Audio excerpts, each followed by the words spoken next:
Did you know you can control 20 LEDs using only 5 microcontroller pins? That's the magic of Charlieplexing, a clever wiring trick that uses tri-state pins and LED polarity to reduce pin usage dramatically.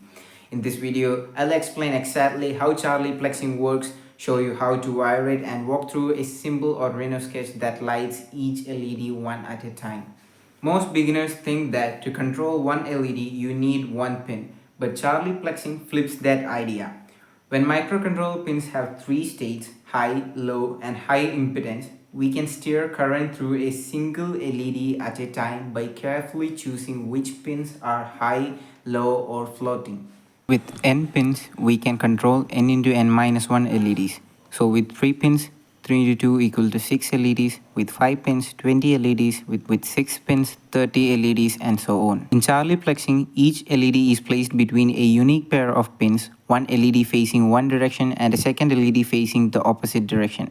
For example, between the pin 2 and pin 3, we place two LEDs, one with its anode on pin 2 and cathode on 3, and another reversed. We repeat the same between pins 3 and 4 and then between pins 4 and 2. That gives us a total of 6 LEDs, each with a unique direction. If you just concentrate for some time on the circuit, you will get the idea. You can actually just plug it in this order and try to make that like none of the same combinations of pins comes together, and you can actually replicate this again. Let me now try to build myself the 5x4 just to make my brain work rather than just copy pasting everything. As you can see, as the number of pins increases, the complexity of the circuit also increases. So there's a problem like this involved while using Charlieplexing. Not only this, but also the code gets more complicated. To turn on one specific LED, we do three things. Set its anode pin to high, set its cathode pin to low, set all other pins to input. Only the LED facing that direction gets forward biased while the other stays off.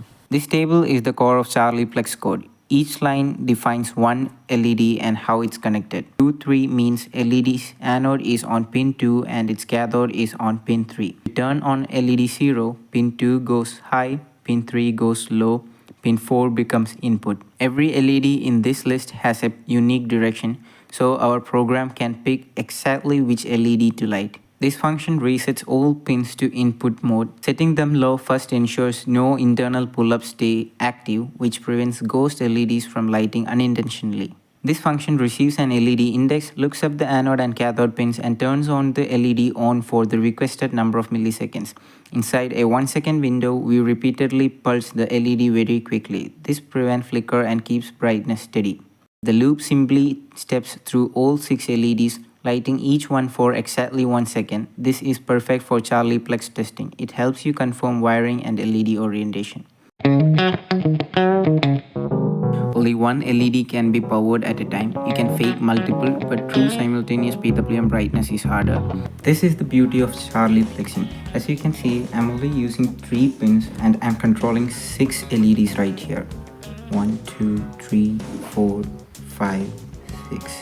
If you want to change which number is associated with which LED, you just need to change the order of these pins right here. It actually refers to the anode and cathode pin. So basically, if you look here, you can see we have 3 pins, and one is the anode and another is the cathode. For this, maybe the anode pin is this one, while for this, the anode pin is this one. So it's actually how it works. You know what? This Charlieplexing thing makes you crazy. I was actually testing everything, and I thought first this logic was incorrect. Then I searched the web and found out the exactly same diagram, and I was sure it was correct. So there was actually 2 problems. First was I accidentally switched the polarity here, and another problem, which was totally unexpected, was these 2 LEDs right here. And the problem with these 2 LEDs are that their legs are not that conductive enough. They are somewhat corroded by rust and all. I never thought that this would cause a problem. You know what? If I change these things, then the circuit works perfectly. So make sure that your LEDs are fully working. They don't have a corroded or rusty pins that doesn't conduct well. I'll show you the working of it. So when it comes right here, the whole thing messes up. I'll show you. 1 2 3 4 5 6 7 8 9 10 11 12 13 14 15 16 17 18 19 have the 19 and 18 makes the things go mad. So I don't know how much time I wasted for this thing just because these pins were not working properly. They do light up, but the problem was they are not conductive enough.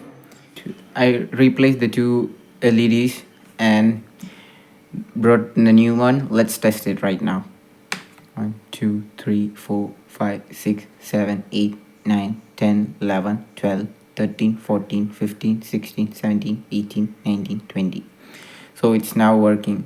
I have also created a GitHub link to the code for the 5x4 or 20 LED Charlieplexing. This technique is incredibly useful when you want to control lots of LEDs but don't want to waste GPIO pins, or you have a limited number of GPIO pins. If you want more videos on multiplexing LED matrices or microcontroller tricks like this, hit like and subscribe. I'll see you in the next one.